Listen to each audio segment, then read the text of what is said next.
Welcome to Own Your Own Stuff, the way back to connecting with partners, coworkers, family, and community. Featuring your host, Jane Donovan. I'm triggered, you're triggered, they're triggered, everyone is triggered. And while I say this a bit in jest, the truth is I have never known a time when just about everyone is being triggered, and so often. Dare I say it? It's happening multiple times daily for most people. Even people who typically hold their own power are creating victim stories. Victims are fighting to have the larger, bigger victim story, and our communities that are already heavily divided are showing more and more cracks as this craziness goes on. If we acknowledge together that we are all in this situation of personal growth, then we can hold our kindness, compassion, and love frequency for others, even moving towards forgiveness of the one who's perceived as having wronged you, and maybe moving towards gratitude for the person or situation that triggered you as a gift to assist you on your path to greater growth and self-empowerment.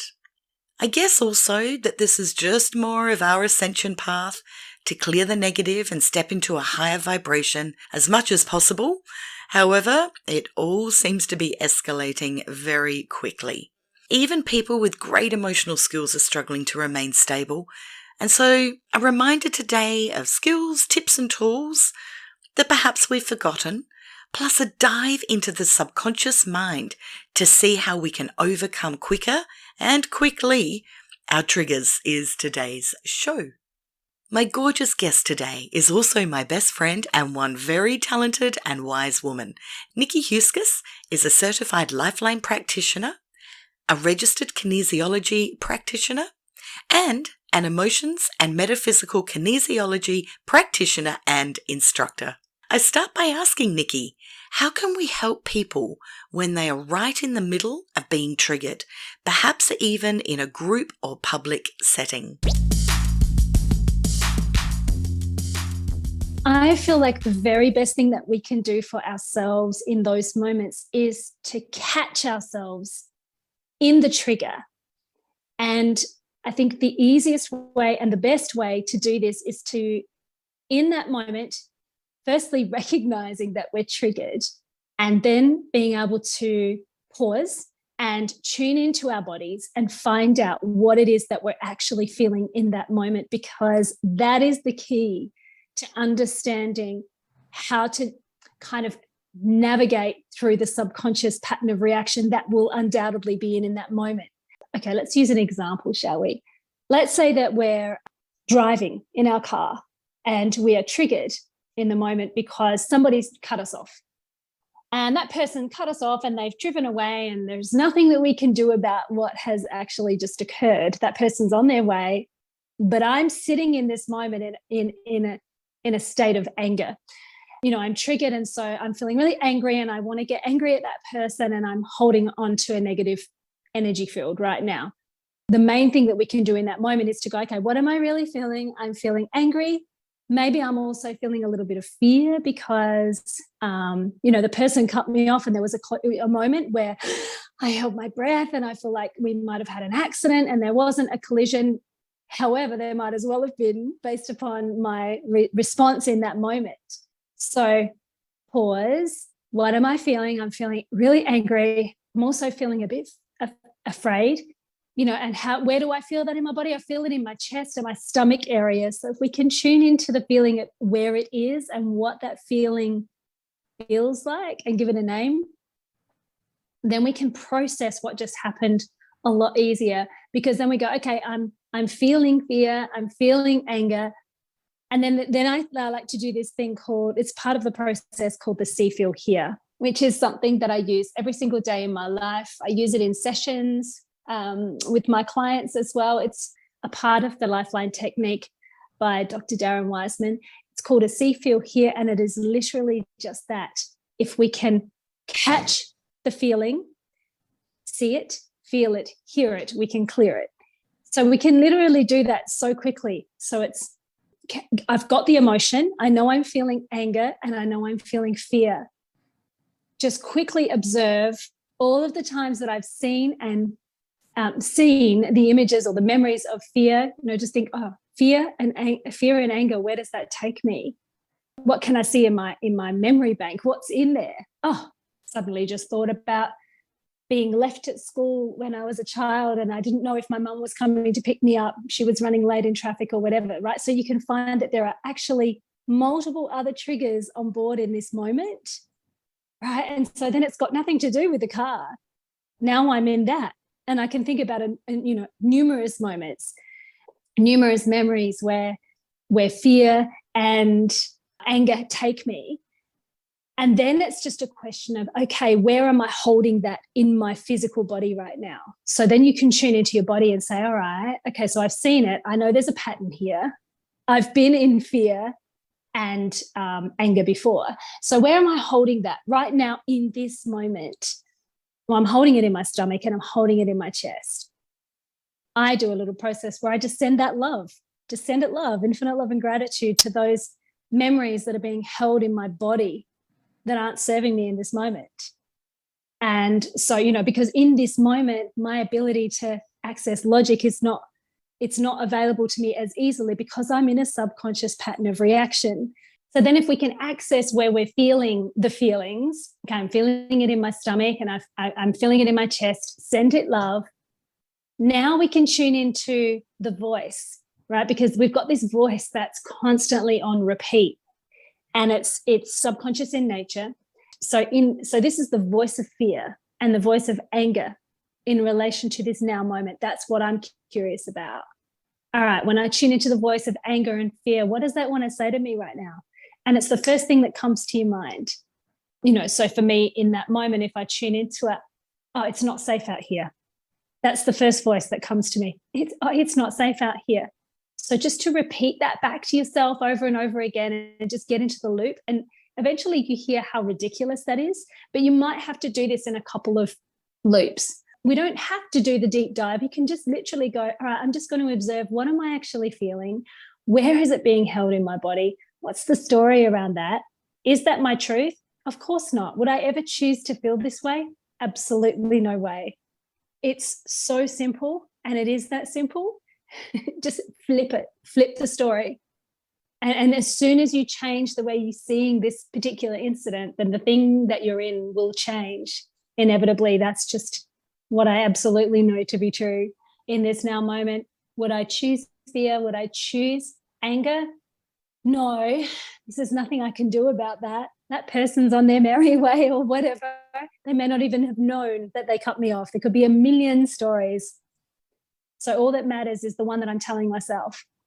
And the story inevitably that I want to tell myself in every moment is that everyone's doing their best. I'm choosing to show up with love.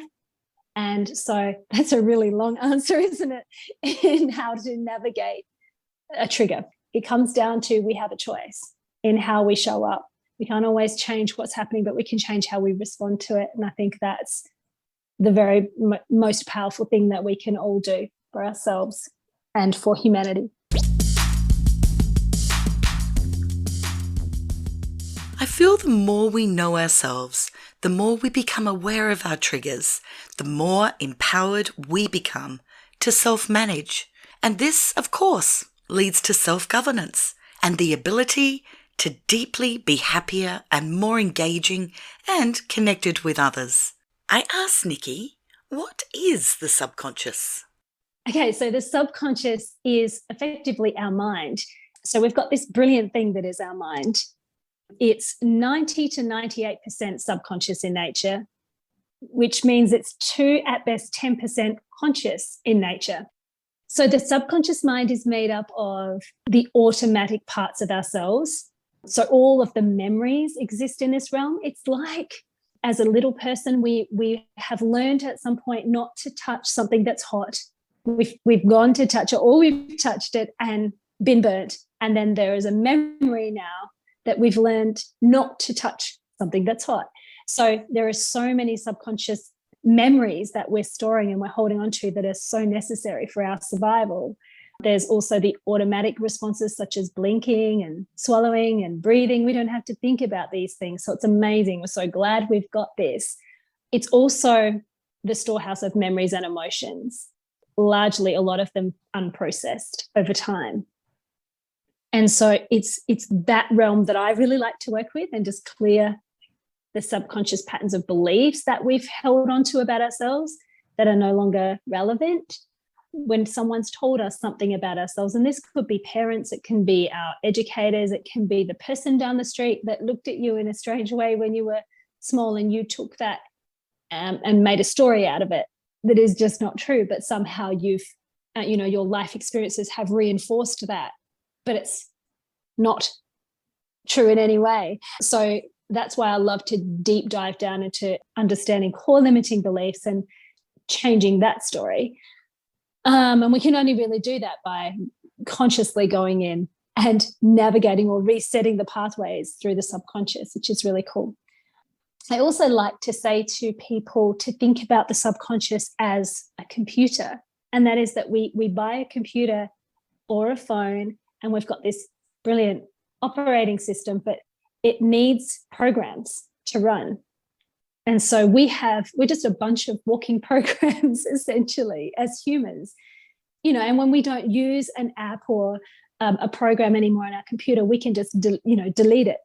But you have to go through a process to remove it from the hard drive. And that is the work of the subconscious, I guess. And an extension of that is that I actually think of the planet as another version of the subconscious mind as well, where there is potentially 90 to 98% of the people and everything in planet Earth in a 90 to 98% state of potentially sleeping, and then maybe 10% awakened.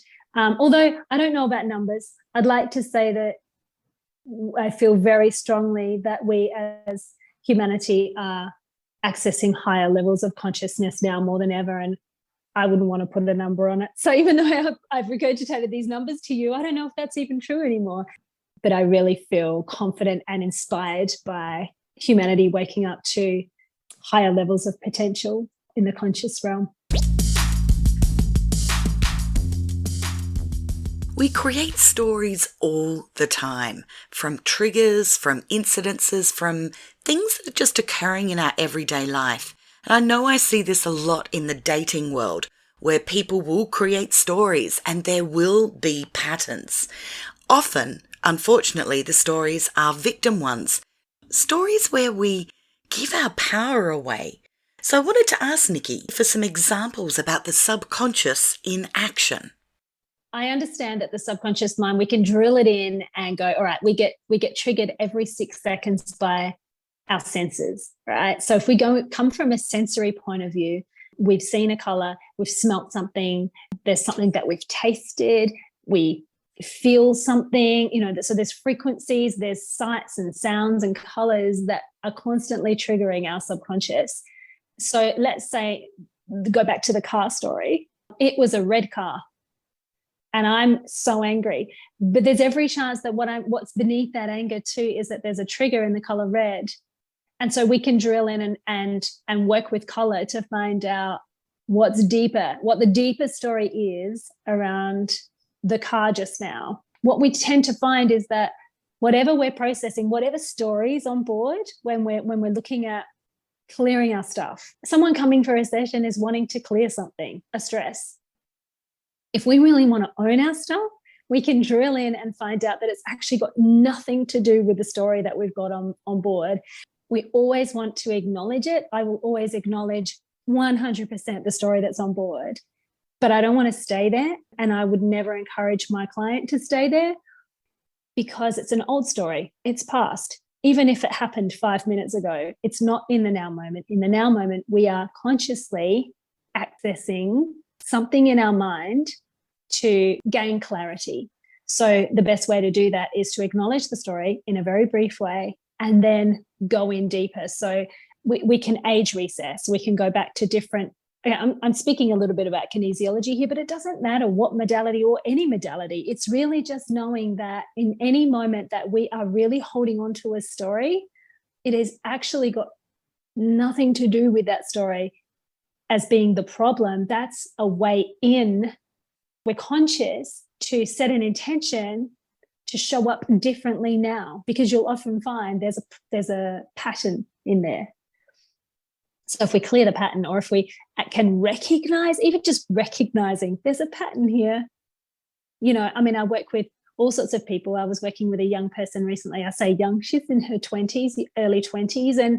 And she was saying, this is a real problem for me right now with this work situation and the bullying. But, I recognize that was happening in school to me, and I changed schools and it kept happening. And why does this happens in my little friend group? And why is this still, so there's a pattern here. And I'm not saying that means it's you. It's okay. You are experiencing this over and over again. Let's go deeper. And that's where subconscious healing is so powerful, because it's ownership first and foremost, and with intention, refocusing an old story, refocusing from a place of an old story with a new pathway. And it's the most powerful and light way of being. It's very rare that I have anybody leaving a session that I'm doing with them where they don't feel light. That's one of the common things. I feel light and I feel free, and I just feel so much happier, or I can breathe easily. And it's funny because at the end of the session, and I've used all of these tools and techniques, but I say it's really funny, we actually haven't done anything. You have just changed your perspective on this whole thing. Amazing. That's how powerful the subconscious is. I was 8 years old when I was taught we only use 10% of our brain. Immediately, I wanted to know, what does the other 90% do? I've been curious ever since. With so much being hidden from us, I'm excited that we're moving into the knowledge of maybe what the other 90% does, and having the ability to tap into the new knowings and skills. That's going to be so magical. I really feel we're embarking on a journey right now in positive potential, and the sky is the limit for gaining new superpowers. I asked Nikki if she feels at this time, is the 10% consciousness getting larger? Is this the superconsciousness or higher self? Or what does she feel is happening with our brain capacity for growth? I am so excited to be alive right now. As triggering as things are for so many people, myself included, I am witness to human beings every single day accessing higher levels of consciousness and their own healing. I'm seeing manifestation at a rapid rate. I'm doing it myself, but I'm also watching people do it for themselves. And, the wildest things with human bodies, women who are being told that they can't fall pregnant naturally are falling pregnant naturally. And understanding that the subconscious mind can be a block is not just going, well, that's a block. It's actually when you bring that together with the conscious and you create the superconscious field, we recognize that we have an infinite pool of superpowers available to each and every one of us. We are all superheroes. And I know for sure that we can do anything with our bodies and our minds. If it is true that we are only able to access, let's say, 10% conscious awareness, imagine, because I know you've talked about this so many times, Jane, imagine if we could grab an extra 10% or tap into that 90%. Let's go for 100%, We don't know. And I'm absolutely certain it's been designed that way, that we wouldn't know. So as we are starting to get curious about that potential, just imagine what is possible. And so the other thing, and this really keeps everything simple, is that as much as, a lot of my work is with the subconscious mind, I'm 100% heart-led. So I know if we come at everything and anything with love, that is the ultimate vibration that heals and brings together everything and anything. And so let's say we're in a conflict with another fellow human, and, we've known this person a really, really long time, and suddenly we're in the story. If we bring it back to love and just, I have to practice this a lot. I don't find this super easy all of the time.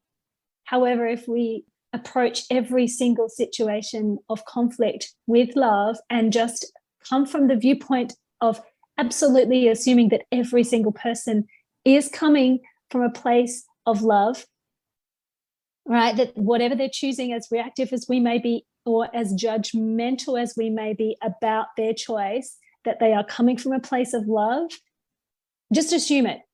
Whether they are or whether they aren't, who will be to judge? If we just assume it that way and then we meet it with love, then what's the issue, right? So yeah, I think coming from love and focusing with clear intention from your heart. So, one of the little magical pieces that I like to do with people is just to say, we are recalibrating your vision. So I might be putting glasses on, colored glasses on. We are tuning your vision back into the frequency of love. Might go around their ears and change the vibrational frequency with some sound healing. And we are tuning you back into the frequency of love. I don't think we need to put anything in. We are already that. We came that. And then somewhere along the way, we kind of get pinched off from it. So it's just reminding and re-hearting ourselves back to the frequency of love in every way through our senses. That is the ultimate in healing. I hope you've enjoyed listening to today's episode. And if you'd like to reach out to Nikki, head to her website, askthebody.com.au, or you can find her on Instagram at asktheBodyKinesiology. And I hope you have a gorgeous day owning your own stuff and developing your superpowers. Thanks for listening.